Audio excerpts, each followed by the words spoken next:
Fake news. Let's go to a real network.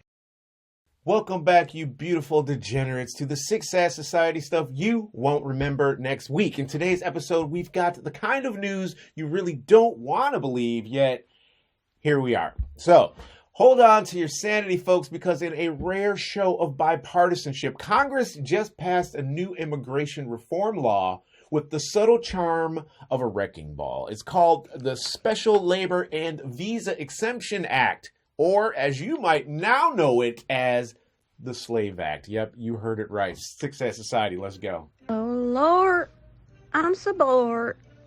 Oh, Lord, I'm so bored. So after decades of fighting over immigration, Congress has finally come together in perfect harmony. And like any great collaboration, they went with the worst possible idea. Both sides are calling the Slave Act a victory, so you know we're in trouble. Here's the deal. Under this act, any non-U.S. citizen who came to the U.S. will be assigned a managing American slave title holder and employer of record, or master. You can't make this stuff up, people. Yes, you can. Republicans are calling it a win because they've shut down the pathway to citizenship while still keeping that sweet, sweet, cheap labor. Democrats are all smiles too, bragging that they've kept the border wide open. And just to make sure there's no pesky interference from the Supreme Court, both parties are revoking the 13th Amendment. Just think about it, a bipartisan plan in 2024 to bring back slavery. Just in time for the elections, right?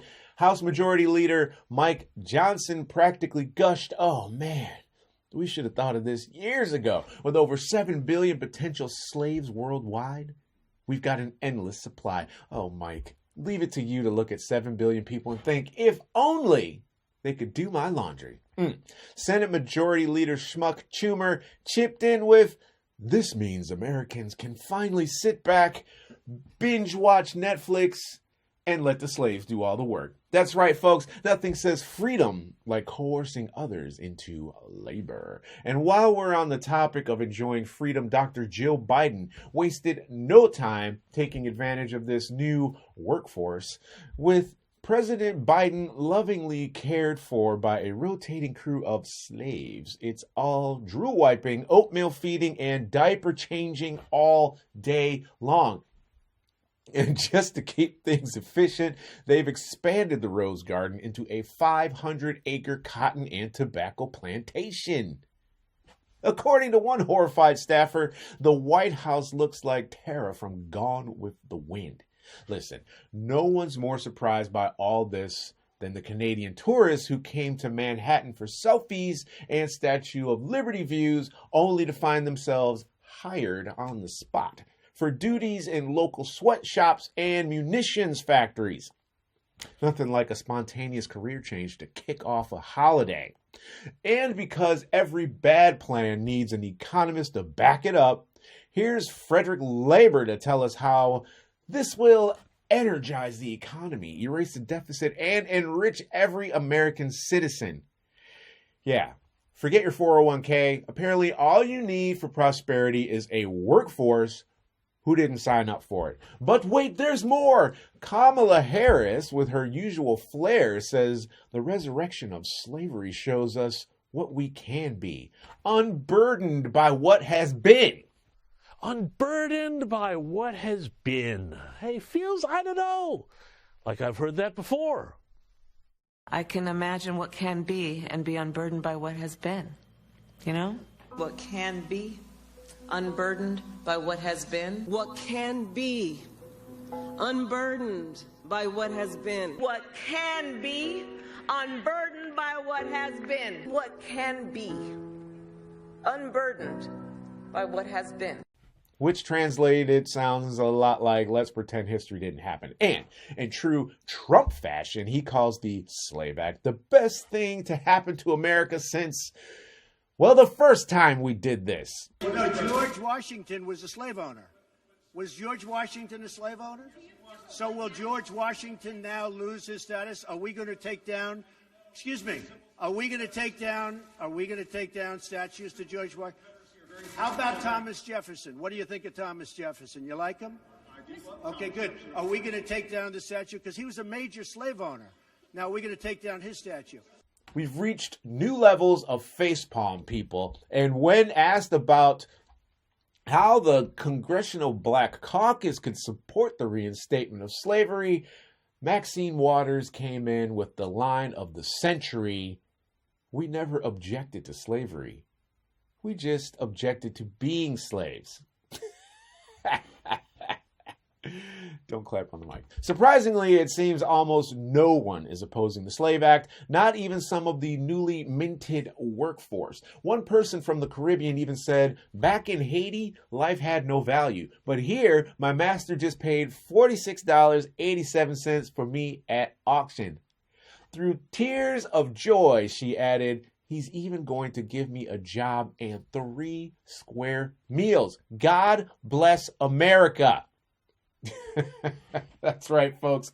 We've somehow found a way to spin forced labor into a humanitarian upgrade. America, the land of opportunity, where you too can be valued at $46.87. And as if the Slave Act wasn't enough excitement for 1 week, Los Angeles decided to put on its own fireworks show celebrating the Dodgers World Series victory in true LA fashion. Fans hit the streets, confetti flew, and of course, soon enough, the city was burning like it was auditioning for the role of dystopian wasteland in the next Mad Max movie. Yep, right after the Dodgers clinched the series, fans celebrated the only way they knew how, with a good old mix of fireworks, looting, and the occasional flaming bus.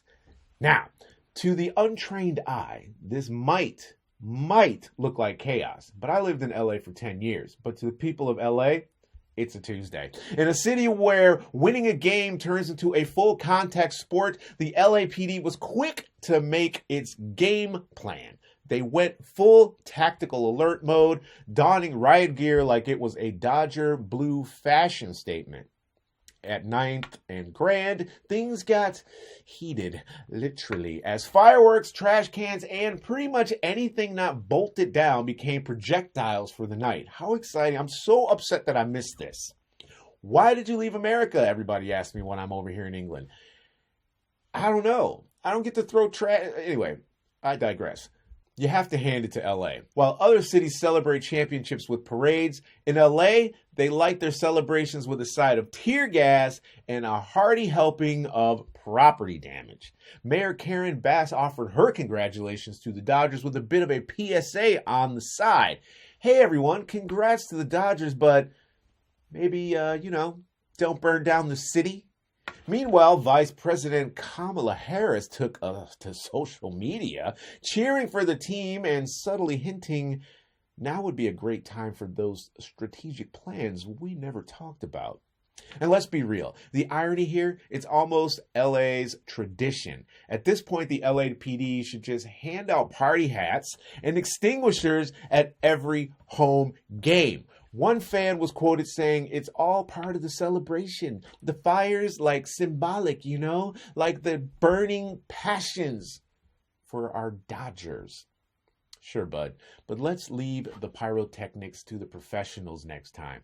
And let's just imagine how this would look for visiting fans from, say, I don't know, Iowa.